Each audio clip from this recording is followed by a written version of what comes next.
છોટાઉદેપુર તાલુકાના અંતરિયાળ ગ્રામીણ વિસ્તારમાં આવેલ ગોગાદેવ ગામે પ્રજાને મુખ્ય મથક છોટાઉદેપુર ખાતે આવવા જવા ભારે તકલીફ પડતી હોય કે જે બાબતે હાલ એસટી તંત્ર દ્વારા બસ ચાલુ છે, પરંતુ જે એસટી બસ વેકેશન દરમિયાન બંધ થઈ જતી હોય કે જેને કાયમી ચાલુ રાખવામાં આવે તેવી પ્રજાની માંગ ઉઠી છે। ગ્રામીણ વિસ્તારોમાંથી પ્રજાને મુખ્ય મથકે આવવું હોય તો ઘણા બધા વાહનો બદલીને આવવું પડતું હોય છે, જે બાબતે પ્રજાને ખર્ચ ભોગવવો કરવો પડતો હોય છે કે જે પોસાતો નથી, જે બાબતે કાયમી બસો ચાલુ રાખવામાં આવે તેવી માંગ છે।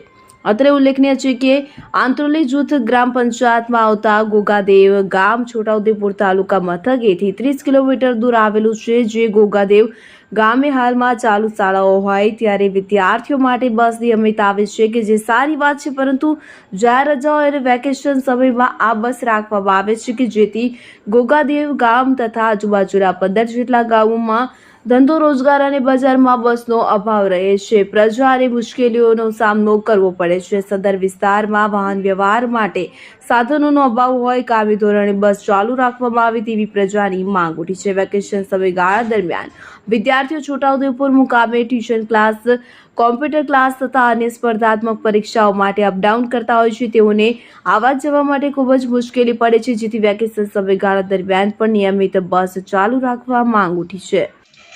છોટાઉદેપુર તાલુકાના ઘોઘાદેવ ગામે બસ ચાલે છે વિદ્યાર્થીઓ માટે।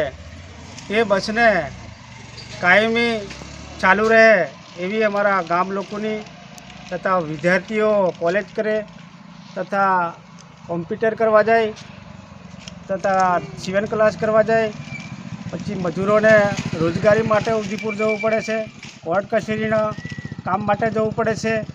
આ બસ સિવાય કોઈ બીજો અમારા વાહનની વ્યવસ્થા નથી, તો આ બસ ચાલુ રહે। 10 થી 15 ગામડામાં આ બસનો ઉપયોગ થાય છે। રૂપસિંહ તેરસિંહ રાઠવા।